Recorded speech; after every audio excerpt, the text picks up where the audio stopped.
Stories.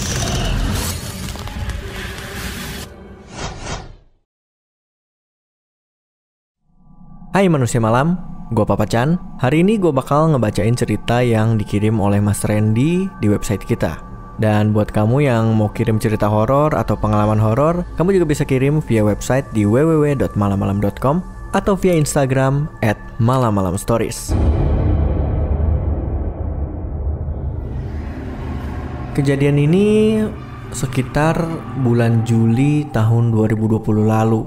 Waktu itu gue masih tinggal di salah satu kos-kosan di daerah Jakarta Barat, lebih tepatnya mungkin di daerah-daerah Binus. Bisa gue bilang ini adalah kejadian horor pertama gue, dan mungkin karena ini kejadian pertama jadi melekat banget gitu. Jadi waktu itu gue ngawalin hari gue kayak biasanya, gue bangun tidur, mandi, sarapan, siap-siap kerja lah. Waktu itu udah COVID, jadi kantor gue nerapin sistem WFH. Nah, waktu siangnya itu cewek gue datang ke kos-kosan buat nganterin makanan sambil dia juga mau kerja di tempat gue. Awalnya hari itu ya biasa aja gitu, nggak ada hal-hal aneh lah, nggak ada yang serem-serem. Cuman pas sekitar jam 4 sore, gue sama cewek gue ada meeting di waktu yang berbarengan. Jadi biar nggak saling tabrakan meetingnya, gue mutusin untuk cari tempat lah di luar. Kebetulan kamar gue ada di lantai 3 dan di sini ada 8 kamar.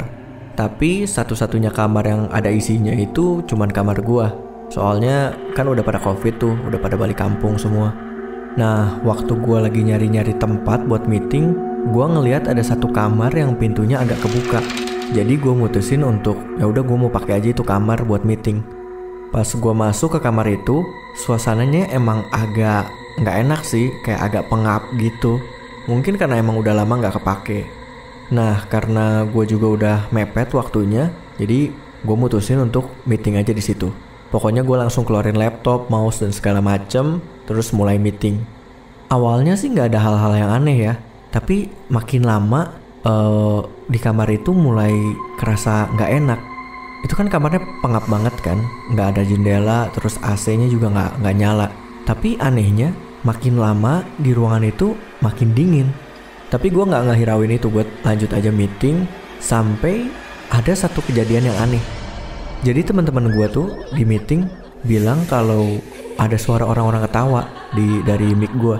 Padahal kamar itu sunyi banget, nggak ada orang, emang bener-bener hening. Tapi anehnya temen-temen gue bisa ngedengerin suara ketawa. Nah, gak cuman itu, gak lama abis itu gue mulai ngedenger ada suara cipratan-cipratan air gitu dari kamar mandi. Pokoknya di situ gue udah takut banget sih, gue udah mulai merinding.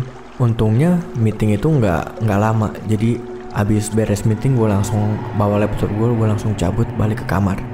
Nah, setelah kejadian itu di kamar, awalnya gak kenapa-napa sih, gue udah gak ada hal-hal yang serem-serem lagi, gue udah lanjut kerja.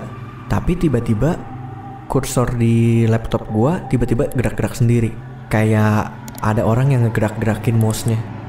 Nah, di situ gue baru keinget kalau mouse gue ketinggalan di kamar yang tadi. Singkat cerita, gue ngeberaniin diri untuk balik lagi ke kamar itu. Gue cari di atas meja, nggak ada mouse gue. Gue cari lagi pokoknya sampai di sudut-sudut kamar, nggak bisa ketemu. Pokoknya itu mouse udah nggak ada. Akhirnya udah agak lama di kamar itu, gue juga takut kan, jadi gue balik lagi ke kamar. Gue ikhlasin lah mouse gue. Sesampainya di kamar, kursor di laptop gue masih gerak-gerak. Jadi gue cabut receiver bluetoothnya, dan sejak saat itu udah sih, udah nggak ada hal-hal aneh lagi. Dan itu kejadian di bulan Juli tahun 2020 kemarin. Sampai sekarang gue belum nemuin lagi mouse gue yang itu. Dan gue juga udah gak tinggal lagi di kos-kosan itu.